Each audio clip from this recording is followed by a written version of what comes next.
Hi, everyone, and welcome to this live author interview event with BigWorldNetwork.com. I'm Jim McGovern, joined as usual by co-hosts BWN Managing Editor and COO Amanda Mavison. Hi, Amanda. Hi, everyone. And also with us is BWN CTO Mario Hernandez. Hey, Mario. Hey, guys. And Mario, if you want, as always, just to explain real quick how people can ask questions if they're watching live. Of course.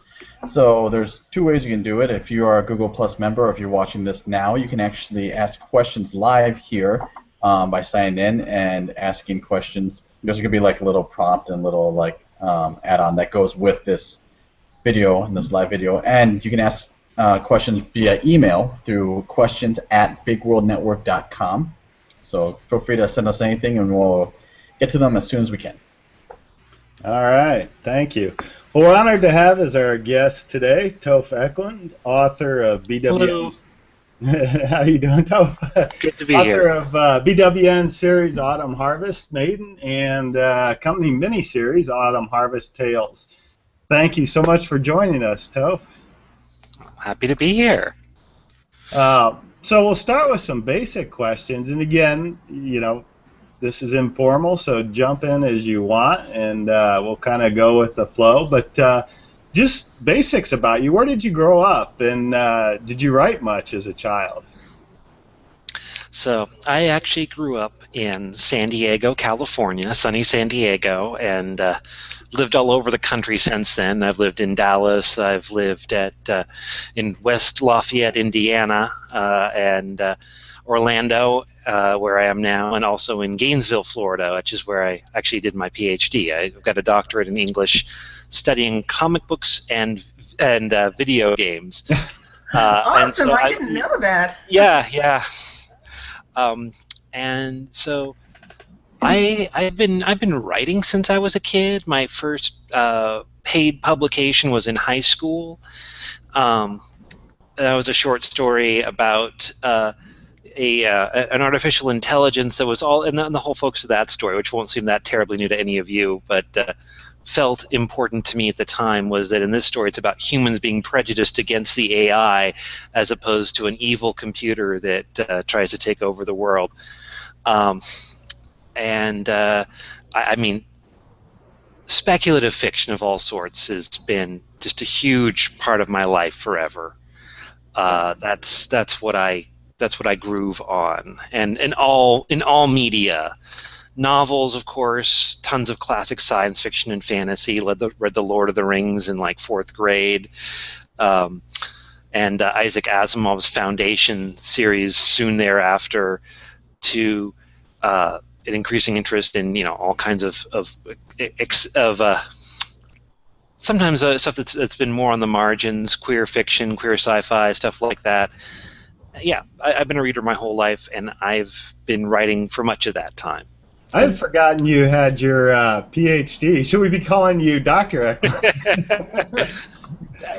No biggie either way. It matters a little bit with my students, but otherwise, Sure. Well, I got to jump in then and ask, because I didn't know you had such a huge sci-fi interest. Since when we get to talking about Autumn Harvest, it's more on the fantasy side. Have you worked more recently on any sci-fi stories? The funny thing is, I've got some sci-fi ideas on the back burner, but nothing I'm actually working on at the moment. And I can't explain that as a matter of interest or preference. It's not like science fiction is inherently less interesting to me. It's certainly not. I think it's kind of just where I've been and what I've been specifically motivated to write, and that what I've had the need to write. But yeah, I've got some science fiction stories that I definitely need to tell at some point. That's awesome.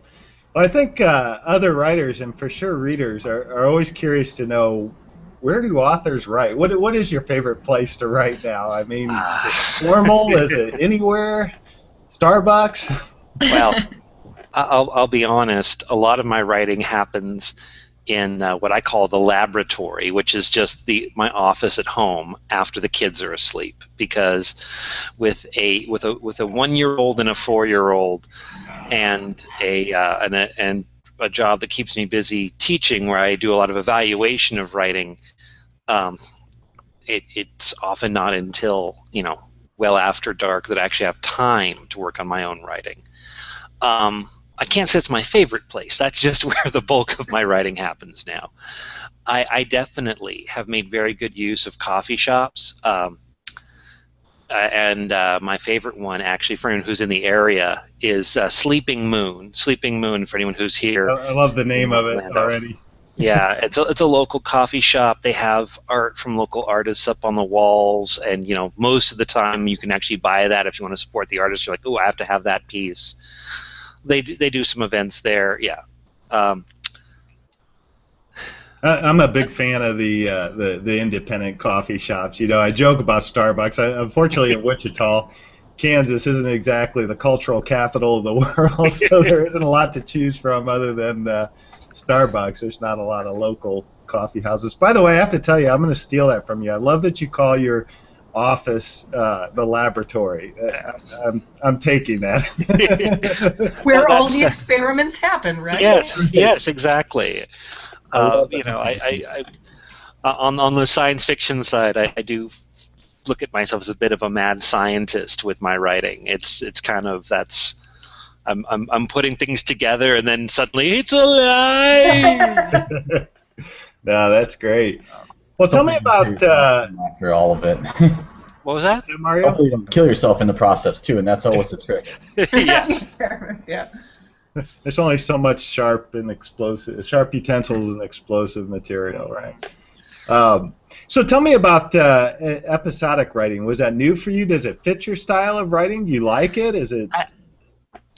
It frankly for me was a really great time of my life to be doing episodic writing, because I needed to write, and I had longer stories that I wanted to tell, but with the pressures of a demanding university job, and especially having kids at the same time, it was the small regular deadlines that made that so appealing to me. And of course, this is something you can do for yourself as an author, but no deadline is more powerful or compelling than the one that is external, that you owe to someone else. One piece of advice that I am better at giving than following is that as an author, you should have a writer's group to help keep you accountable. Not just for the feedback, just in addition to and maybe even beyond the feedback.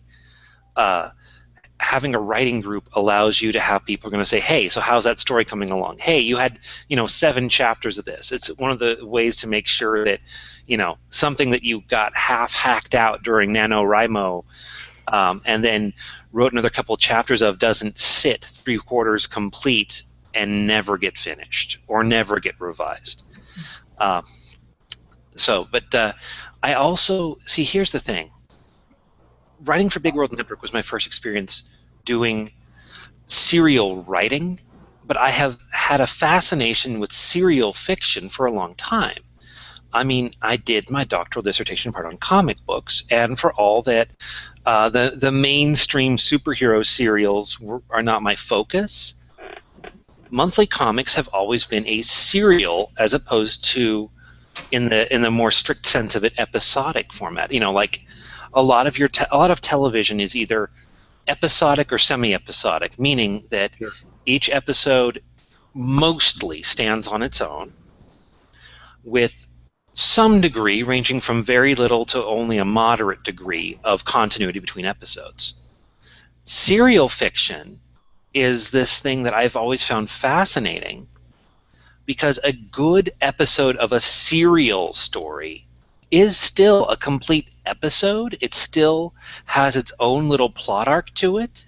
It still has to be something that someone can come in and take part of and have a sense of satisfaction, even if one of the most definitive elements of serial fiction is, if not quite always ending on a cliffhanger, always ending with a bit of a hook for the next thing that's happening. It doesn't have to be that way 100% of the time, but this is part of my process that I think about when I'm writing this serially. And I think that good serial writing collects into a novel well, because then each chapter has that kind of like little engagement, what in computer gaming they call engagement loops or engagement cycle. It's got the little hook, and then you ride through the chapter, and there's whatever's exciting about the chapter, and you get some little bit of closure, and to varying degrees, a hook into the next chapter.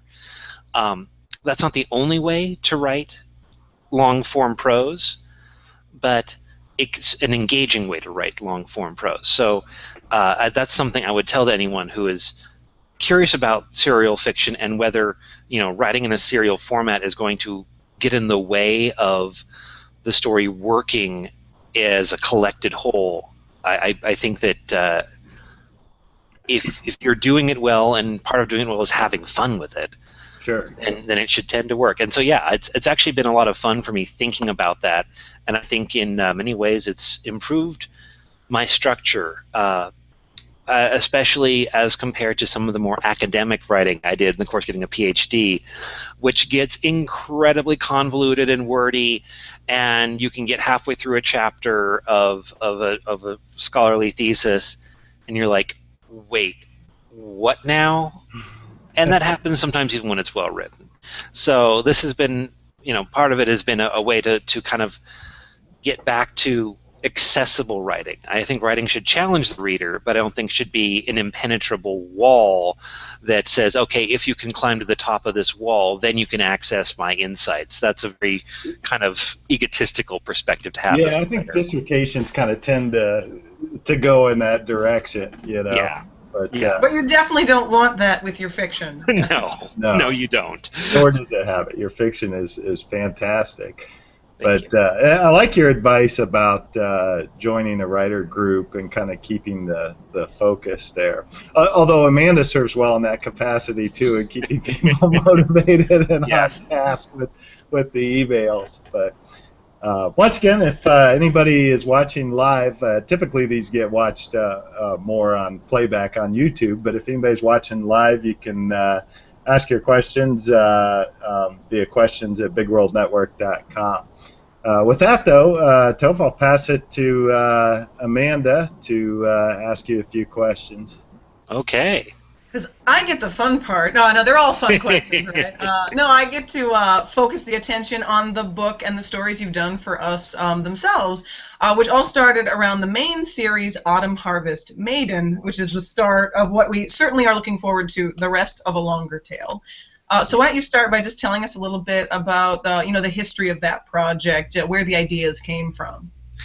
Well, I mean, this story comes out of a kind of shorter. Okay, so Autumn Harvest Maiden comes out of a story that I wrote as a personal story for my spouse, my wife, and it was an attempt to write something that would, among other things, appeal to some of her interests in fiction. It was a spicy story, and this was in the process. It was written over a period of time in which we were planning and then conceiving our first child, and some of my own anxieties made their way into the story. So you see in Autumn Harvest Maiden, there's anxiety about pregnancy and risk, and well, Nikki, my wife, has a unclassified connective tissue disorder, and we were trying to get a diagnosis before she became pregnant. We still don't have a diagnosis. The good news is we don't have a diagnosis because she doesn't meet the criteria for the relatively the most severe known conditions, Marfan's being the most common of them. If she had Marfan's syndrome, she would be at distinct risk of what is called aortal dissection, which is where, under high physical stress, the aorta can weaken to the point where it actually splits open, and if you don't receive urgent medical care very quickly, that's fatal. So that anxiety of not knowing and of worse of kind of not knowing if we were going to get to know if she was at a high risk, going to have a high risk during pregnancy, is something that feeds into the plot in that way, and other elements of the story are drawn from some of my own dissatisfactions with mainstream fantasy as a genre in terms of what it didn't include, in terms of kind of completely ignoring a whole host of women's concerns and issues, in terms of the especially in fantasy, and frankly video games are worse than anything else here, the hyper prevalence of the white knight hero as your protagonist in a story, and you have the great man who saves everything. And I wanted to write a story where there was a lot more kind of human emotional drama set in a world where you still have some of these exciting elements of high fantasy, but also we get outside the assumptions about what fantasy medieval life would be like, and look at some of the grit as well. And those things came together into Autumn Harvest Maiden. Well, one of the things I love is all of the intricacies of each of these different characters. Even side characters are some of my favorites. You're not the first person to say that, by the way. Really? Well, I mean, Yeah. I think part of it, too, is you really have to also read Tales, which started as a mini-series with us, and then, after conferring with you, we decided that we wanted to attach that at the back of the main book, because so much of it kind of informs on things some of those same characters you'll see in the main story might do and how they think, and some of them are just completely separate but still so immersive to learn more about that particular universe. And so with Tales, then I love all of those characters more too, and I do love the main characters, but if the side characters aren't also driving some of that main plot and fascinating, then it's just not, it's not as worth it as a story. You need to love all of them, or hate in some cases. Yes. Like the Queen and other, some of these, higher court people who are just conniving and evil. They're still fascinating characters. Well, and I think that in any story, regardless of genre, every character who has a significant role to play in the plot deserves to be a complete human being. That doesn't mean they're all going to be nice people. Some of those human beings are terrible people, but they're still human. And so, for me, I found that as I was working on Autumn Harvest, even exceeding the degree to which I'd intended this, I found myself lavishing detail on characters and letting myself let characters have conversations that I knew what was going to happen in terms of certain plot elements, but I had a certain amount of fortuity in terms of what I discovered about who they are, what they like, some of the little insignificant details of their personality that actually matter so much in terms of them having a distinct personality. And one of the things that I really enjoy is stories where you learn about a character and then you learn something that really nuances the character. It doesn't feel forced. There's enough, planning and preparation on the writer's part that it's all part of the picture of who they are, but you might never have anticipated till it comes out in the story. And that's something that I tried to carry through the book, and to make sure I was doing even with characters who I thought might appear in as little as, say, 2 episodes, some of whom surprised me by suddenly being the perfect person for a role later on. And so they come back and they become more of a character. And part of what happened with Tales wasn't just that I had these side stories I wanted to tell or things that I knew were part of fleshing out the whole kind of the world, was also that some of the characters started, knocking on my door in the middle of the night, demanding that I tell stories about them. And frankly, given the amount of spicy content on Autumn Harvest, and we're like, hey, what about me? When do I get mine? Yeah. When do I get to shine and have my sexy moments? Yeah. Yes. Well, that's what what I love so much about it is we have this main story, and then we have basically this collection of short stories that all kind of connect together, and then also, you really have this broad, expansive universe even further than that, with wanting to create a sort of interactive, choose-your-own-adventure video game, which makes so much more sense to me now that I know you have the PhD that combines all these things together. Right. But why don't you tell us a little bit about the game idea you had to immerse people in this universe even more than just reading the stories? So the game, which is in process right now, is called Autumn Harvest: Rites of Spring. And there have been these hints dropped, that are still I actually thought that some of the details might come out a little more, but it's not essential to Maiden, about the current age of the world being the age of autumn. That's why it's Autumn Harvest. And this takes us all the way back to the last days of the age of spring. And so this is set my timeline is not defined down to a nicety at this point, but this is set at a minimum well over 1,000 years before the current storyline, but ties into it in some very important ways. And it's part of the broader vision I have for the universe, in which every conflict will ultimately have its backstory explored and will be, in some sense, basically reasonable.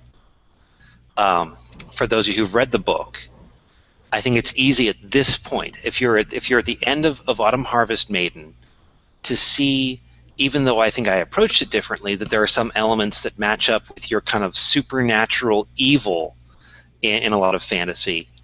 And what I can tell you is that Rites of Spring will be the first part of exploring the subtleties of that, and how nothing is quite as simple as it seems, even though there are people who make terrible decisions with terrible consequences. It's kind of that whole, again, everyone is human. And in the world of Autumn Harvest, that's even ultimately true for those greater-than-life supernatural figures. That really intrigues me now and excites me to, well, for one, the game, and then to see where the story continues to go in the succeeding novels after this. So you have to get writing, right? Yes. And can you actually explain the gameplay a little bit? I guess. Yeah. Because I really haven't. I've been very coy. So Rites of Spring is being created in Twine. I've migrated from Twine 1.4 to Twine 2, which required some manual moving of stuff over. And Twine is a tool for creating choice-driven, text-based games. A completed Twine game is now in Twine 2.0 is an HTML5 playable web page. Rites of Spring will include some images, some beautiful commissioned art by the talented Molly Keeley, who I have to note is actually right now currently taking a hiatus from doing commissions. So I'm glad we got her to work with us before she needed to take some time off.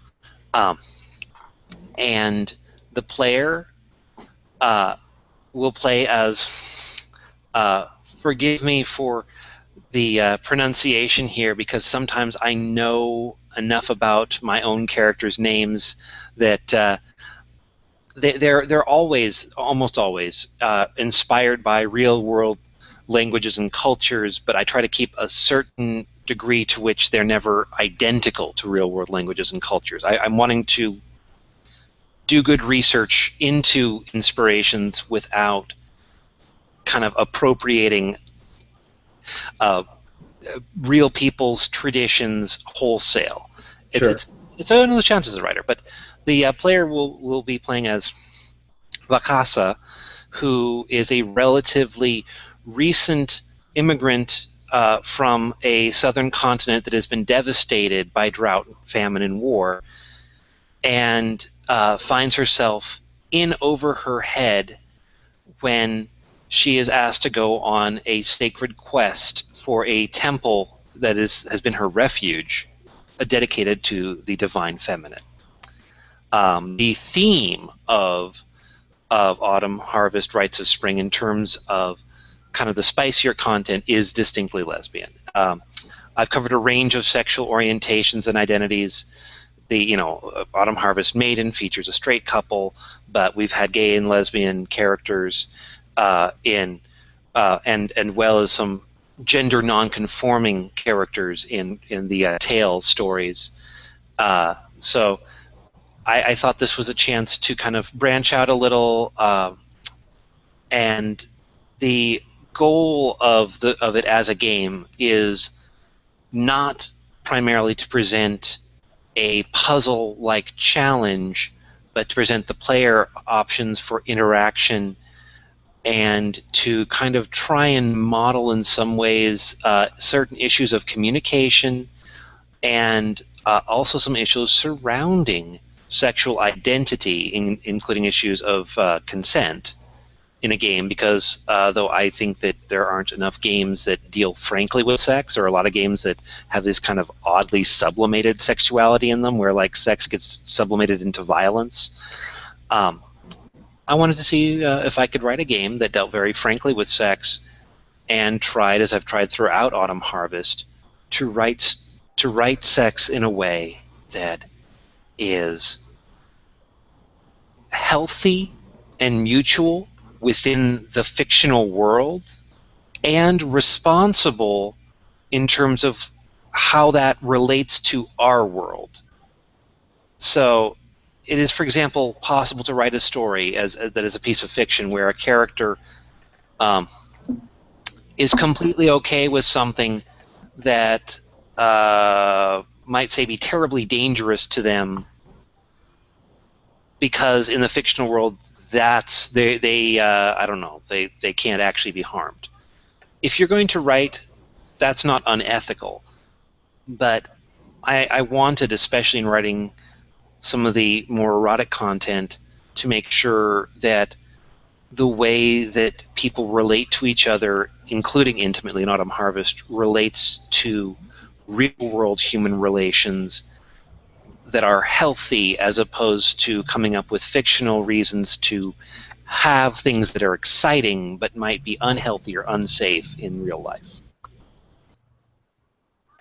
Absolutely. Got a little bit long-winded. I can totally imagine how that would be a challenge, and take that much more time than crafting the game in the way that can allow the user to follow this path the way you kind of want them to, with different branching storylines, but still follows all those ideals at the same time. It's a challenge, and I look forward to seeing what people think of the result. Well, we can't wait to share it once you share it with us to help spread the word. Right. And then, of course, get even more people interested in buying the book, which is always our end goal. And speaking of, I can say right away that this book is available. If people actually, one of the easiest ways I can say that we have in common, Tof, is if you Google either of our names, you will only get us, I bet. Yeah. Which makes it easier. So, either just a quick search for Tof's author name to find the book wherever you might want to, either if you're more of an Amazon person, but also if you go to bigworldnetwork.com and our store page, you can see it there. And then all the different various places you can buy it, either as paperback, ebook, or audiobook, which was narrated by the lovely Tom Krakowski, also one of our authors. I know she enjoys reading your work, I think, even more than her own sometimes. Well, she's the best reader one could ever wish for. I am so grateful to her.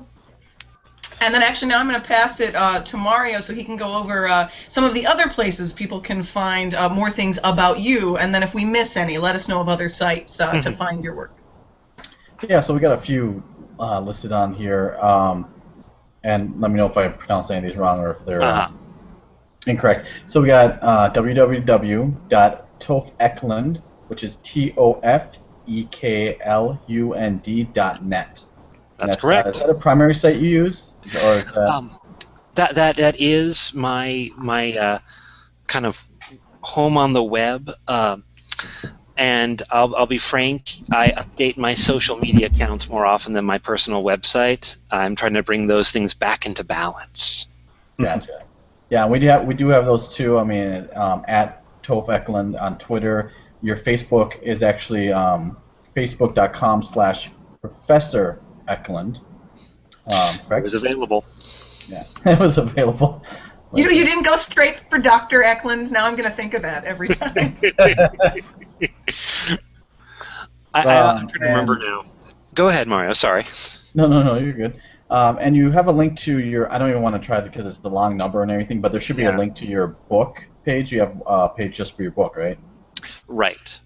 I also am on Tumblr now as well. That's a relatively recent addition for me.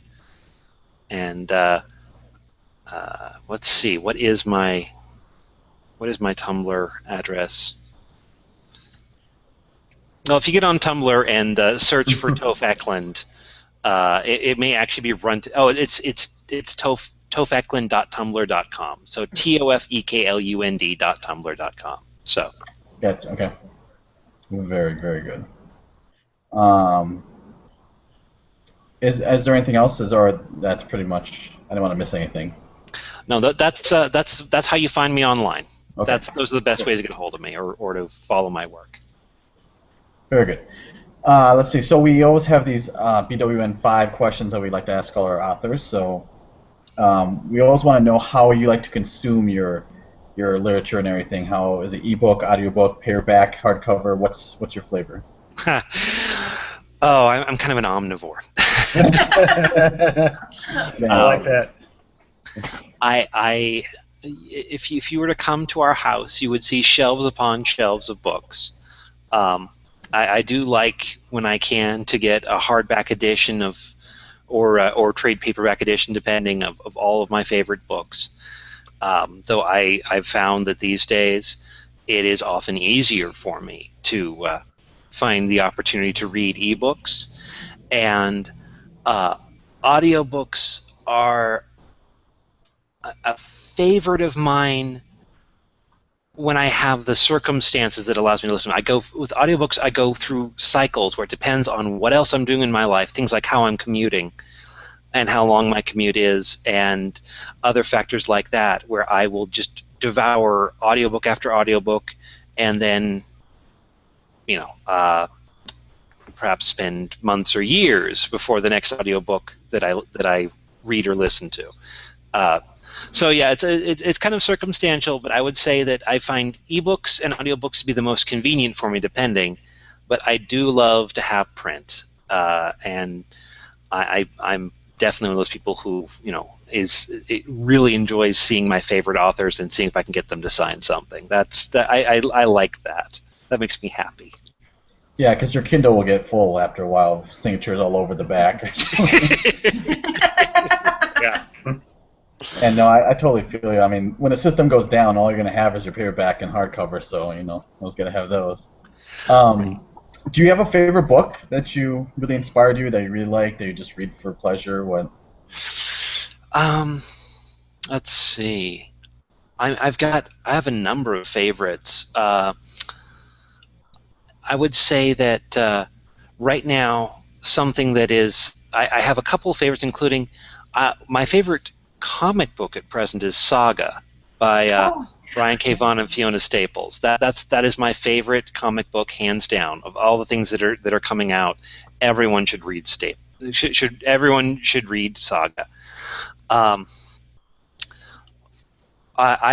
also have something that I go back to, both kind of philosophically and as a writer, is Ursula K. Le Guin's version of the Tao Te Ching.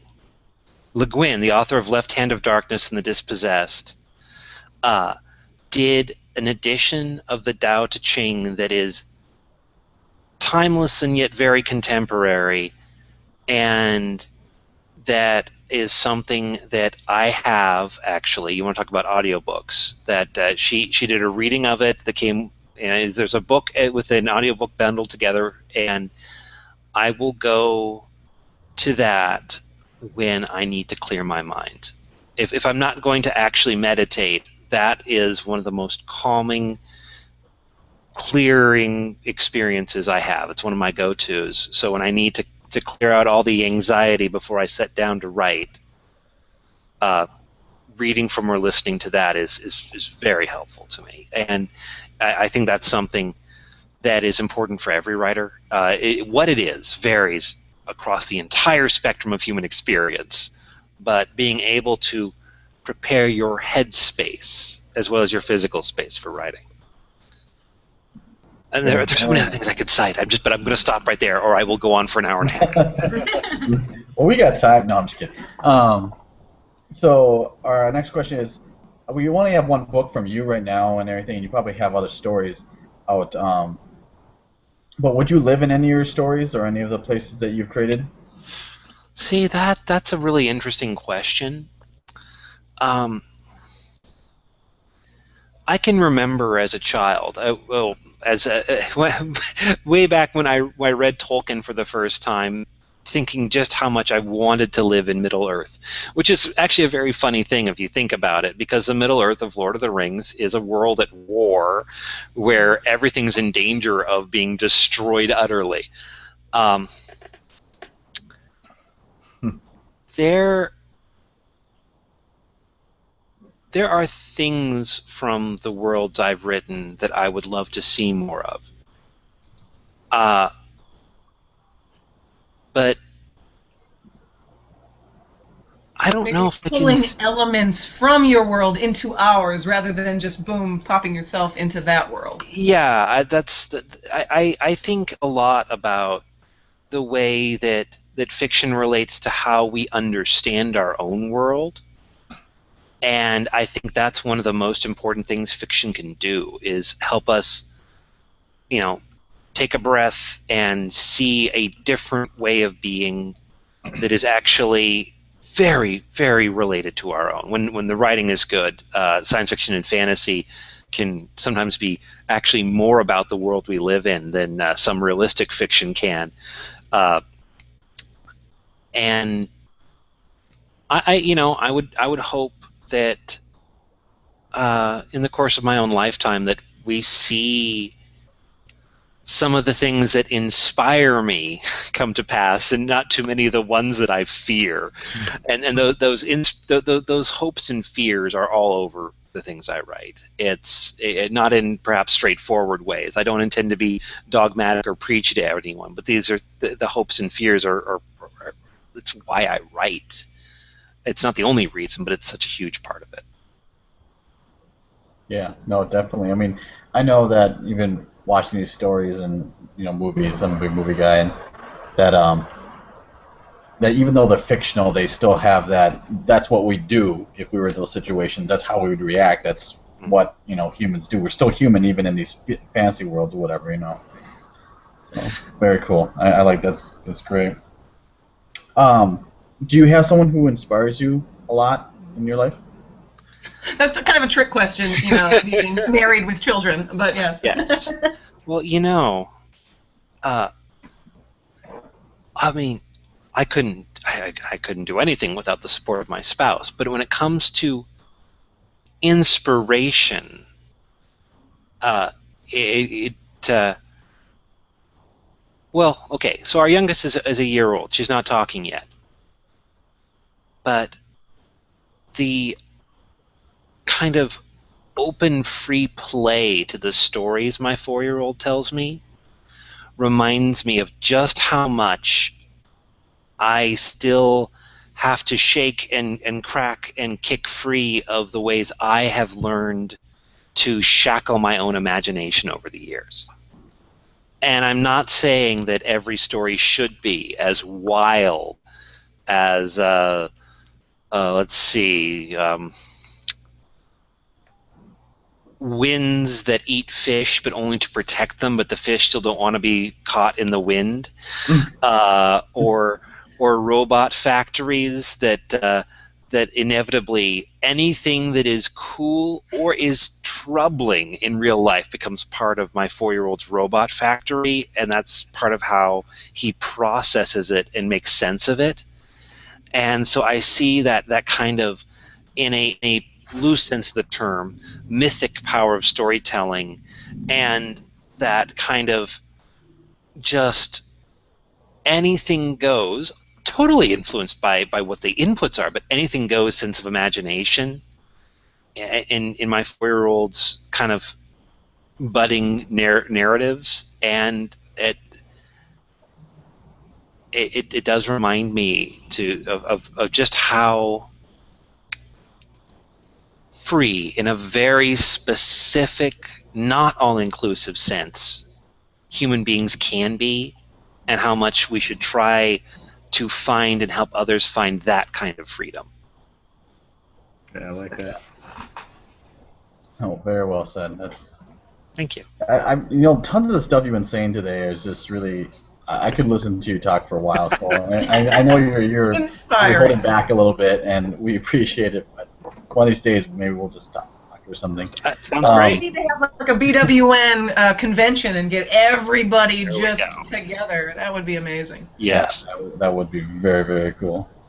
And our last question, you kind of answered this already, but I mean, maybe you can rehash it just a little bit. What's your favorite, or least favorite, or most favorite genre you read for your own pleasure? Okay, wait a minute. Least favorite and most favorite genre? Yeah. For your own reading pleasure. Yeah. Well, I when it comes to favorites, in terms of stylistic genre, I do love speculative stories, and people have their various opinions about the term speculative fiction. Like, for example, Margaret Atwood will call her stories speculative fiction, but not science fiction. I would never do that with my own work. I can't imagine writing something I wouldn't feel comfortable calling science fiction or fantasy, or possibly science fantasy, or in some cases maybe. These are some of the stories that I want to write but haven't yet, just simply the surreal stories. But anything you can call speculative is the stuff that I groove on. It's the stuff that is, as I heard it recently put, is forward-looking. I'm not looking for pure escapism. Not that anything's wrong with some escapism, but not looking for pure escapism or nostalgia in the stories I read. I want stories that are looking forward to what people can be, even if they aren't actually. Science fiction, which is, maybe hypothesizing about what the future might be like, good, bad, or in an honest story, some mix of both. As far as least favorite stories, then,